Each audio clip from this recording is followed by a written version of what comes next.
In our progress through Genesis, only these first 11 chapters anyway, you've been in suspense all week because Noah and his family have made it through the flood and the ark has come to rest on the mountains, and I didn't let Noah out of the ark yet. So today, Noah comes out after all this time in the ark. We'll be in the middle of chapter 8 and go through most of chapter 9. So Genesis 8, beginning in verse 15, reading through chapter 9, verse 17. Listen to the word of the Lord. Then God said to Noah, "Come out of the ark, you and your wife and your sons and their wives. Bring out every kind of living creature that is with you, the birds, the animals, and all the creatures that move along the ground, so they can multiply on the earth and be fruitful and increase in number upon it." So Noah came out, together with his sons and his wife and his sons' wives. All the animals and all the creatures that move along the ground and all the birds, everything that moves on the earth, came out of the ark, one kind after another. Then Noah built an altar to the Lord, and taking some of all the clean animals and clean birds, he sacrificed burnt offerings on it. The Lord smelled the pleasing aroma and said in his heart, "Never again will I curse the ground because of man, even though every inclination of his heart is evil from childhood. And never again will I destroy all living creatures as I have done. As long as the earth endures, seed time and harvest, cold and heat, summer and winter, day and night will never cease." Then God blessed Noah and his sons, saying to them, "Be fruitful and increase in number and fill the earth. The fear and dread of you will fall upon all the beasts of the earth and all the birds of the air, upon every creature that moves along the ground and upon all the fish of the sea. They are given into your hands. Everything that lives and moves will be food for you. Just as I gave you the green plants, I now give you everything. But you must not eat meat that has its lifeblood still in it. And for your lifeblood, I will surely demand an accounting. I will demand an accounting from every animal. And from each man, too, I will demand an accounting for the life of his fellow man. Whoever sheds the blood of man, by man shall his blood be shed. For in the image of God has God made man. As for you, be fruitful and increase in number. Multiply on the earth and increase upon it." Then God said to Noah and to his sons with him, "I now establish my covenant with you and with your descendants after you, and with every living creature that was with you, the birds, the livestock, and all the wild animals, all those that came out of the ark with you, every living creature on earth. I establish my covenant with you. Never again will all life be cut off by the waters of a flood. Never again will there be a flood to destroy the earth." And God said, "This is the sign of the covenant I am making between me and you and every living creature with you, a covenant for all generations to come. I have set my rainbow in the clouds, and it will be the sign of the covenant between me and the earth. Whenever I bring clouds over the earth and the rainbow appears in the clouds, I will remember my covenant between me and you and all living creatures of every kind. Never again will the waters become a flood to destroy all life. Whenever the rainbow appears in the clouds, I will see it and remember the everlasting covenant between God and all living creatures of every kind on the earth." So God said to Noah, "This is the sign of the covenant I have established between me and all life on the earth." This is the word of the Lord. Thanks be to God. We're in a little bit of trouble when we come to this passage, and it's trouble that you won't be aware of necessarily.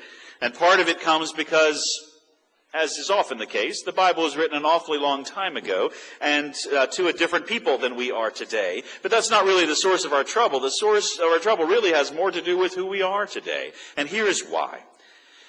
This passage is full of words repeated and repeated and repeated, and sometimes allusions to things that we read about weeks ago in the beginning of Genesis, making reference to things that ought to have really sunk into our hearts and be striking a chord in us. When we hear God say, "Be fruitful and multiply," that immediately should make us think of the first few days of creation and the commands God gave both to the animals as well as to humanity, once he had made humans as well. When you hear the repetition of each creature, or the birds and every creature that moves along the ground and all the animals, one kind after another, it also ought to remind you of those first few days of creation and how God made the whole world. The other thing, though, is that we have other phrases repeated that we haven't heard yet, but they're over and over again, never again. It was actually hard to decide what to title this sermon because there are more than one thing that come up over and over again in the passage. Haven't told you why that's a problem. Here's why it's a problem. It won't take you long to think about it. Day after tomorrow, we're going to finally go to the polls and end all of these advertisements and all this campaigning unless something absolutely unprecedented happens and we actually literally have a tie in the Electoral College or somewhere else. Then we'll probably get more ads, and it will be a sad thing. Because 12 years ago, we had to wait till December and after before we finally knew who was going to be president. So maybe we'll be through. And here's the problem with all the ads and the debates and the campaigns and the stump speeches and everything else. You're hearing the same thing over and over again, not for the same reason you get repetition in the Bible. Nowadays, we're getting all these repetitions because there is the hope that if they repeat things, it would emphasize things or it would influence us, instead of repetition for reassurance or for it really to sink in. Here's the problem. Both of these candidates, and I know there's more than a presidential election going on, but this is what's captured the attention of the nation right now. Both of these candidates are going around. They all have teams of people that are telling them what to say and when to say it and how to say it. And it is clear that in 2012, the strategy is this. We've got these very few points. I want you to say them over and over again, every opportunity. No matter what question you're asked at the debate, as soon as you can, get back to your points and make those points again. It doesn't matter what situation you find yourself in, you can repeat these points. And you'll say them over and over again. And as soon as I say that, you're thinking of one candidate who said, if you keep saying it over and over again, it doesn't make it true. They're both in this mode in this regard. They both keep saying the same thing. Not saying what we want to hear. I hope that you want to hear what would happen if either of these gentlemen becomes president for the next 4 years. I'd like to know that. We don't know that yet. But what we are hearing is exactly what their team tells them to repeat and repeat and repeat. Because then you don't actually have to answer the question, and then maybe this will sink in. Here's the problem. If you're like me, as soon as you hear the first point and then the second point, you're like, oh my goodness, here we go again. And I'm not paying attention so much anymore. If you're going to tell me the same thing that you told me, and if you're going to, for instance, in the debate I was most interested in, foreign policy, only going to talk about domestic policy, then I'm not going to listen to you, because I've heard this before. And there is a difference between candidates repeating ideas and repetition in the Bible, which is a very different thing. Here's the thing. We've got television, we've got radio, we've got the internet, we've got newspapers, we've got books, we've got all sorts of things that the people who are hearing this story for the first time or the 10th time or the 1,000th time did not have. In the Bible, if something is repeated, there are a couple of reasons for it. One, you're dealing with an oral culture, and you're telling stories about God's dealings with humankind, and in order to make a point, you're going to repeat yourself. And you know, your ear knows, your heart knows, wait, I've heard that before, this is probably important. Americans in 2012, if we hear it and we've heard it before, we're thinking, this is probably not important, although it may be. I don't care who you vote for on Tuesday. We're all going to be disappointed, and some of us are going to be happy. And I'll be surprised if any of you is really satisfied with either candidate that you have before you. But I will be glad to have that sort of repetition going, because we need to be able to hear repetition in the Bible for what it's meant. It is meant to come into our heads and sink into our hearts. When the angels, the cherubim and seraphim in Isaiah 6 cry out, holy, holy, holy, you're supposed to think, that's 3 times, that's a big deal. Pay attention. God is a holy God, and He must really mean it for these angels to cry, holy, holy, holy. If God says never again, never again, never again, He is not pleading for your vote. He is giving you an assurance you can trust in. And that's the problem. Or are you going to believe God's words? The thing that surprised me about going through Genesis the way we've been doing this fall is that I didn't expect the serpent to take such a prominent role in my thinking and my talking and my preaching the whole time. But he is popping up again. As soon as I hear God say, never again, you hear that whispering in your ear. Well, He said never again, but didn't we just have a flood last week? Aren't there still people in New York who don't have power? Aren't there people wondering if they can even get to their houses and what they will find there? Didn't God say never again? It looks like never again didn't mean that. Never again will a flood destroy the entire earth. And that's not the only never again that God gives us. And see, never again is a problem for us as well. Certainly a problem for my generation. I think the first cry of never again came out of World War II, aftermath of the Holocaust. The world declared, never again are we going to let this happen, except in communist Union a couple of years later when we let it happen. And millions more people died, and there wasn't really a call for never again. But then it did come up again when horrible, horrible things happened, when the communist revolution took hold in China and millions of people were being killed then. I'm sure there were people saying, never again. Didn't we say just a little while ago, never again? By the time we get to the killing fields of Cambodia, never again is not ringing very true. It sounds rather hollow, because we'll let people kill millions of their own folk. And we won't really stop it. Rwanda in 94 still hurts my heart. Never again. People there. And then in Bosnia, we let it happen twice. Same nation, twice. First, in the first war with Croatia and Bosnia-Herzegovina and Serbia, genocide was attempted. And we put an end to it, put the brakes on it maybe. A few years later in Kosovo, tried it again. That's long ago now. It will be for some of the younger folks here. It will not be long before we're hearing again about attempted genocide when the world said never again, and our never again doesn't seem to carry much weight anymore. So I was struggling with even to call this sermon Never Again, because I'm afraid that it won't ring true to you, but I'm going to make a play. And it's not my play, it's God's play. That just because we cannot keep a promise, just because if we say never again, we mean as long as it's not me or my people. When God says never again, he means it. And when God says, this is the covenant I make with you over and over, and this is the sign of the covenant, it is repeated for you and for me so that we can believe it. So it will come into our ears and sink into our hearts, and then we will know this is the God we have to do with. This is the God who is dealing with us. This is the God who is at work here. Noah was thankful for many things, I think. When God said, Noah, come out of the ark, you and your wife and your sons and their wives, what Noah didn't realize is how lucky he was, how fortunate he was, how thankful he was that his sons' wives didn't have children yet. Can you imagine young children on the ark? Sure, it's great that they get to play with the animals and help clean up. If you have ever heard, are we there yet? Can you imagine? In this dark, stinky ark, week after week, month after month, somebody comes to Noah. Grandpa, the ark's not moving anymore. That's right, son, I know that. I think that we're not floating anymore. We've settled on the ground. That's right. So can we get out yet? Not yet. A month later, another grandchild is sent to Noah. It seems like we've been in this one place a long time. That's right, it does seem that way. It seems like things must be drying up. I heard about the dove coming back with the olive branch. Can we get out yet? No, we can't get out yet. When the dove did not come back, the third dove, even fourth bird he sent out, he waited another couple of months. Noah is an amazing man for so many ways. Blameless in his generation, righteous, walked with God, absolutely. But Noah is a patient man. He is not going to come out of that ark until God tells him to, and it would have driven us crazy. And any little kids in the ark would absolutely have driven everybody, including the animals, crazy. Do we get to get out yet? Can we get out of the ark yet? Months later, God says to Noah, come out of the ark. And then Noah came out. Not till God tells me to, not till it is safe, not till we know that we have been totally delivered in such a way that our safety is ensured and our livelihood is guaranteed. And God says to Noah, come out. We don't have nearly enough time for me to dwell on the things that I would really like to. I will have to do a Bible study of this passage sometime. Bring out every kind of living creature, every kind. The birds, the animals, the creatures that move along the ground. That's just Genesis 1 all over again. What is happening here? We have a recreation.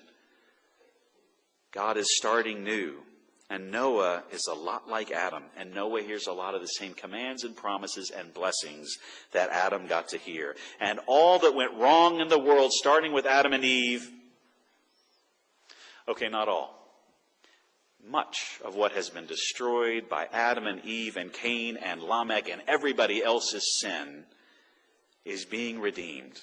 Not entirely, not yet, but with a view towards total redemption, total recreation. But God is starting over, and he wants Noah and his family and us to know this is like Adam. This is like starting again. Here we go, 2 by 2, coming out of the ark. But here is the land. So waters have receded, and land has come up, and vegetation has grown, and now animals come out, and finally humanity, the new humanity, all these human beings come out of the ark to start again. And God gives them his blessing. There's another reason that Noah is amazing. He's an amazing man. When he comes out of the ark, what's his first response? What makes the most sense to Noah as soon as he gets out of that ark? It's time to worship.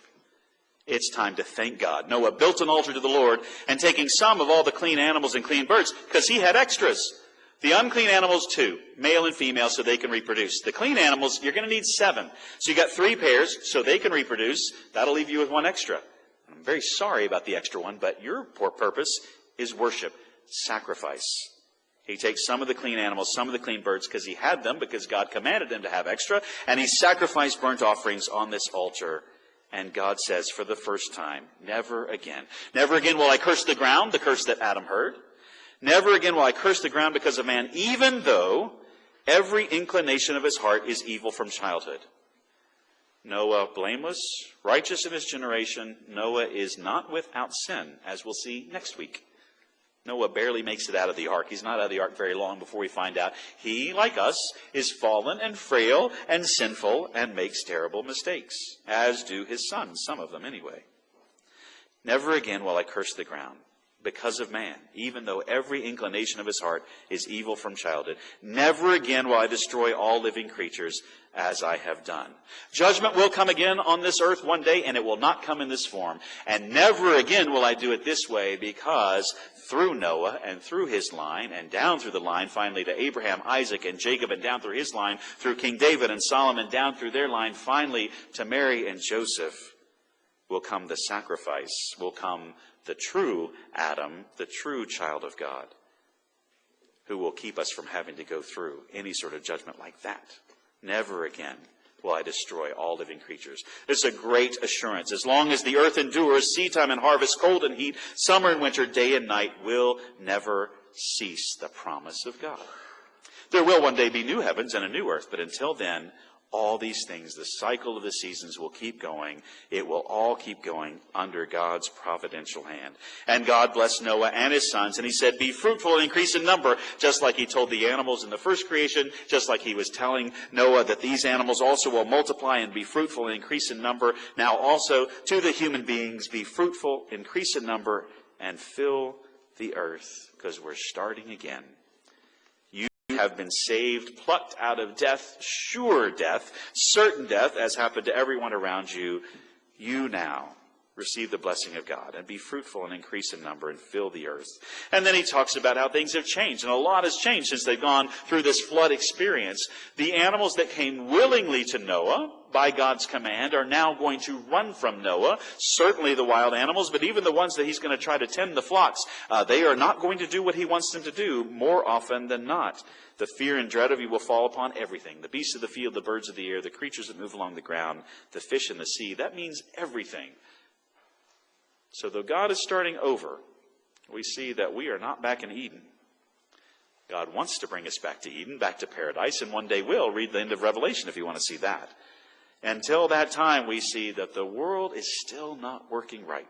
But God is He's on the move. He is in process. He is continuing the story that will result in salvation, deliverance through Jesus Christ, and finally bringing us back to the garden. So things are not going to work perfectly. Things are not going to work exactly the way they want. Sometimes things are going to work exactly the opposite of the way that we want. So all the animals will run from you, be afraid of you, and will kill you if given the opportunity. Another change, everything that lives and moves will be food for you. I gave you the green plants, now I give you everything. And praise the Lord that he didn't say, I give you everything, except, by the way, there's going to be this one tree, because we saw that we aren't able to do that. Give us one tree we can't eat from, that's the tree we all go to. Quickly, a very interesting idea. I'll give you everything for food. Just don't eat meat that has its lifeblood in it. One of the most important food laws in the Old Testament, Leviticus and Deuteronomy and 1 Samuel, for heaven's sakes, this prohibition against eating meat that has blood in it because that hasn't been properly slaughtered is what that means. Because life is in the blood. Why is that important? If you've been coming on Monday nights to the Old Testament survey, we made our way through Leviticus, and one of the cases I tried to make was that Leviticus was all about the fact that God is holy, we are not. What are we going to do about that? And sacrifice, blood sacrifice, was one of the ways that sins were atoned for, but not perfectly and not forever, because you had to keep doing it over and over again. For your lifeblood, I will surely demand an accounting. From every animal that kills a human being will have to give an account to God. And if that's the case, any human being who kills his fellow man will also have to give an accounting to God. Whoever sheds the blood of man, by man shall his blood be shed. For in the image of God has God made man. God is the one who will shed his own blood for the salvation of humankind. We are not allowed to go out and kill one another. Why? Because we're made in the image of God, which is why we all know in our hearts what a tragedy it is that if I say never again and you think genocide and you think that we haven't been successful at that is a terrible thing. And it's not just a terrible thing to think about destroying an entire race of people. It's a terrible thing when one person is destroyed. Because in the image of God has God made man. Every person you bump into, every person you live with or love or run into or have nothing to do with or neglect or abuse or mistreat, every person made in the image of God, every person, someone for whom Christ died. And that ought to change everything about how we treat one another, how we deal with one another, how we relate to one another. And it's not formative yet, but God intends for it to be. There are people who are difficult in my life too, because you're thinking of challenging people. And we are called to love people who don't love us, and we are called to pray for people who mistreat us, and that is a hard thing to do, made slightly easier by the idea that this is somebody who is made in God's own image, somebody for whom Christ came and died. And Christ came and died for me, made in God's own image. So surely we can live differently. The other thing that's repeated over and over is, I now establish my covenant with you. This is the sign of my covenant with you. I am making a covenant with you over and over again. So you wonder, is Noah kind of hard of hearing? Is he not really very bright? It's not that. It's so that Noah and you and I will finally get this to sink in. God is making a promise. The Pew Bible that you have for that, at least in the Isaiah passage, and probably for this one too, covenant is a technical term, so they'll give you something like promise. I know your Pew Bible for the Isaiah passage said, not my covenant of peace, but my promise of peace. And that's fine. I'm good with promise. It's a relationship, and it is a promise, and it is a pledge. It's not like a contract. There are similarities, but that's not really it. The interesting thing about this covenant, this new relationship God is setting up with Noah and his family, is it's completely one-sided.